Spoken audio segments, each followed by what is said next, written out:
Baik, bismillahirrahmanirrahim.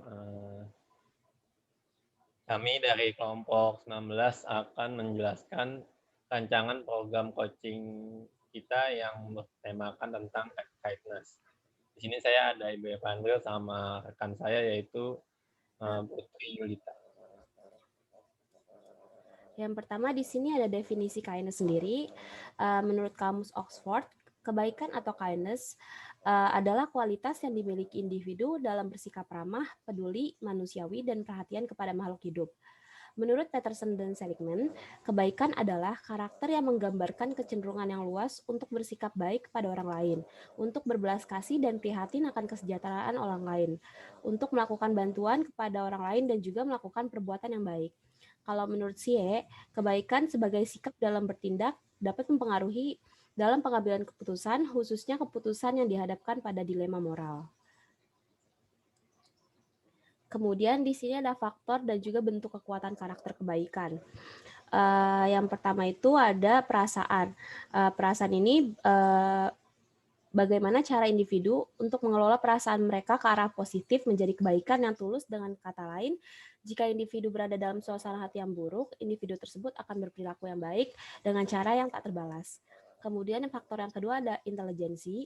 Di sini tuh individu yang memiliki nilai tinggi pada tes kognitif cenderung lebih baik hati, tetapi tidak kurang atau tidak lebih mereka menunjukkan kebaikan yang didasari oleh norma yang ada. Kemudian yang ketiga ada demografis. Faktor demografis meliputi usia, jenis kelamin, keluarga, dan juga kondisi ekonomi.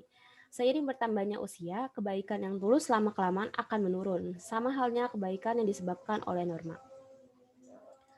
Kemudian di sini ada 6 dimensi kebaikan. Yang pertama itu adalah kedermawanan. Di sini kedermawanan maksudnya adalah kebaikan hati terhadap sesama manusia. Contohnya itu seperti minta maaf jika kita salah. Kemudian yang kedua ada pemeliharaan dan perawatan. Di sini maksudnya adalah menjaga atau merawat orang lain ataupun lingkungan.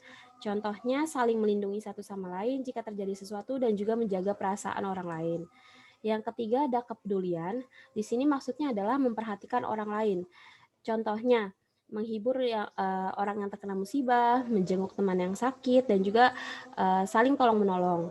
Yang keempat ada kasih sayang. Di sini adalah maksudnya belas kasih terhadap orang lain. Contohnya adalah memberi makan kucing yang kelaparan, tidak pilih kasihan tersama, dan juga menasihati teman jika teman kita salah. Yang kelima ada kemurahan hati. Di sini maksudnya adalah belas kasih dan juga kebaikan sesama manusia. Contoh, tidak mengharapkan imbalan atas bantuan yang telah diberikan dan juga memaafkan orang lain tanpa menyimpan dendam di dalam hati. Dan yang terakhir adalah kebaikan. Di sini maksudnya adalah perbuatan baik kita terhadap orang lain. Contohnya adalah mengucapkan terima kasih ketika kita ditolong, membuang sampah pada tempatnya, memberikan tempat duduk pada orang yang memerlukan, membantu orang untuk menyeberang jalan, dan juga membantu orang tua untuk membawa barang bawaannya. Slide selanjutnya akan dilanjutkan oleh Ibra.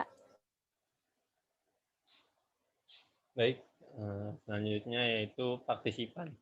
Nah, partisipan untuk coaching kita ini dari usia remaja yaitu umur 16 sampai 20 tahun.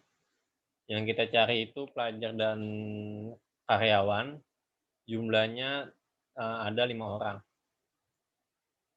Selanjutnya di tema coaching kita ini yaitu menumbuhkan jiwa kebaikan pada diri individu. Nah, di sini tujuannya untuk meningkatkan karakter kebaikan pada diri individu masing-masing. Nah, di sini kita menggunakan media laptop, ATK, dan melakukan coaching ini secara online yaitu via Zoom. Dalam waktu pertemuan ini kita ada 2 kali, yang di mana masing-masing pertemuannya itu 30 sampai 60 menit.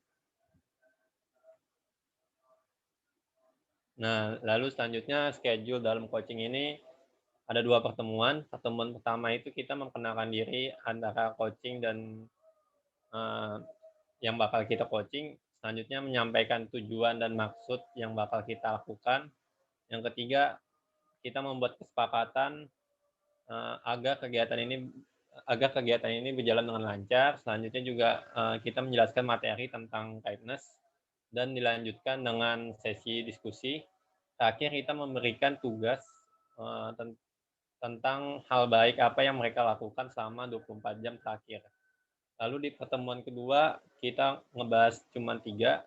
Yang pertama kita ngebahas tugas yang sudah dilakukan di hari sebelumnya. Lalu yang kedua sharing-sharing tentang dimensi kebaikan apa yang menonjol pada diri individu.